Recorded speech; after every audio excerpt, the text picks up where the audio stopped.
when it comes to you, it's going to come in this little clear pouch. So this is what the brush roll looks like. I got the black one. You can get it in pink too, which would be really cute.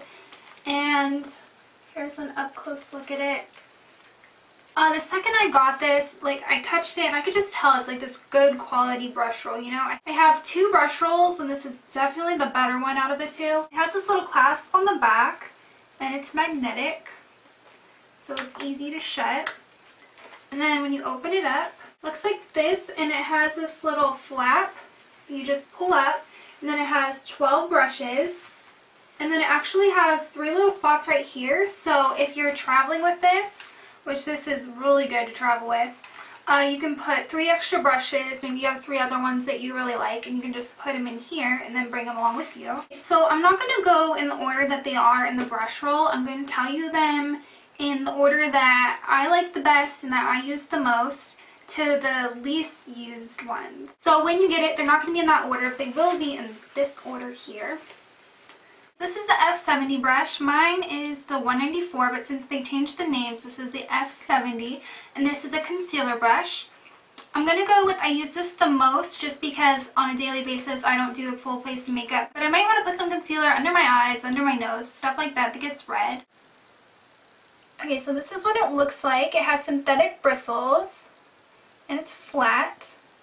I love this because it's small. This is perfect for under the eyes. You can get really close, and then under the nose and in the creases of your nose. It's perfect for that too. You need some bulky concealer brush, so I really love this one. This is the E05 or the SS209, which is the eyeliner brush, and this is absolutely perfect for gel liner. You just dab it in there. This is the one I've been using the most because my other eyeliner brush doesn't cut it at all. You can just get a really perfect line with this, and it's easy to do a winged out liner with it too. This is what it looks like, and you can see it's kind of pointy, but it's not going to stab you in the eye or anything. It's soft if you push down. Because of this brush, I've been doing gel liner more than liquid liner and everything like that, so I really like this one. Okay, next is the F60 brush or the SS190, and this is a foundation brush, and this is perfect for liquid foundation. I use it for my current foundation routine, and it works really well. You can get in like all the creases and everything. And I actually have the MAC one too, but this one is a lot cleaner, as you can tell. They work exactly the same, so if you're interested in a foundation brush, this one is really nice. And also, I think the handle of it is a little bit thicker, the Sigma one. Here's what it looks like. It's really soft. And then it's like flat here. There's another foundation brush that comes with this kit that is very nice too. So this is the F50 or the SS187, and this is the Duo Fiber brush. I use this for foundation. I cannot believe how white it is. I just washed these yesterday and it was filthy. I'll put some foundation on my hand, and then I'll dip that in here, and I'll do little circles, and it'll give you like an airbrush effect. Literally, your skin will look perfect. You see that? It's like really dense and thick right here, and then it just kind of like thins out up here so you don't get too much product on it. And also you could use this for blush if you have like a really pigmented blush and you just want to get like a little bit. That'd be perfect too. I never find myself using it for anything other than foundation, but I have it in MAC. The Sigma one is a lot taller, and I don't even have the name for the MAC one on this because it wore off, but it was right here. This is a very good foundation brush. This is the F30 or the SS150. It's just a large powder brush, which I love this thing because I use it for my Bare Minerals powder, and I definitely see a difference. This makes my powder go on better. Like, I see a difference from using like a nicer brush as opposed to like kind of an old crappy brush. It's pretty big and it's soft too. So it's just easy to apply it everywhere. I apply my Maybelline press powder with this too.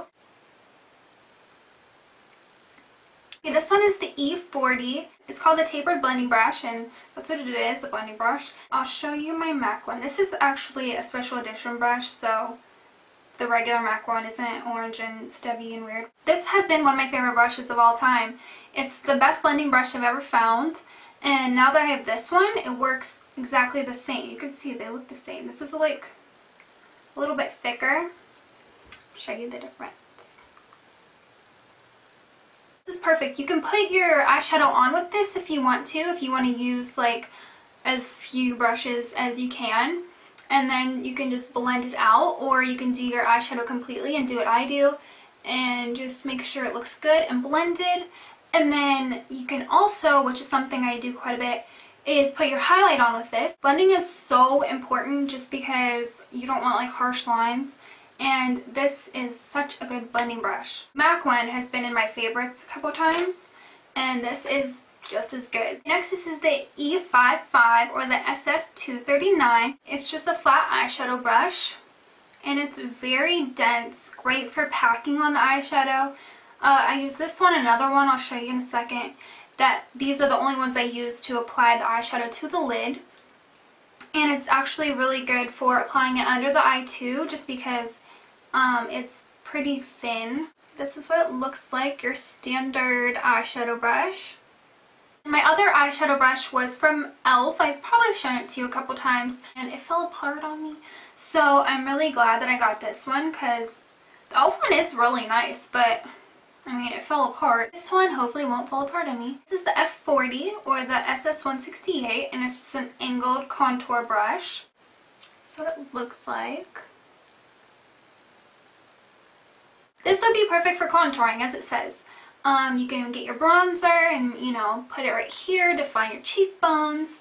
But what I actually use it for is blush. So that could be why it's like a little weird coloring, because of all the pink blush it goes through. And you don't need this big, thick blush brush when you're trying to apply blush. This is the E60 or the SS252, and this is the large shader brush. And this can be used for all over the lid. One thing I do use this for would be getting like a highlight color, like Sin from Urban Decay is pretty much the only one I use for this. And I'll just get in there, and I'll just put it in the corner of my eyes just to brighten them up. Or I will use it as a highlight on my brow bone, which can basically be done with the other brushes. This is the E70 or SS275, and this is the, what is this called? The medium angled shading brush. It would be perfect for applying color to the crease.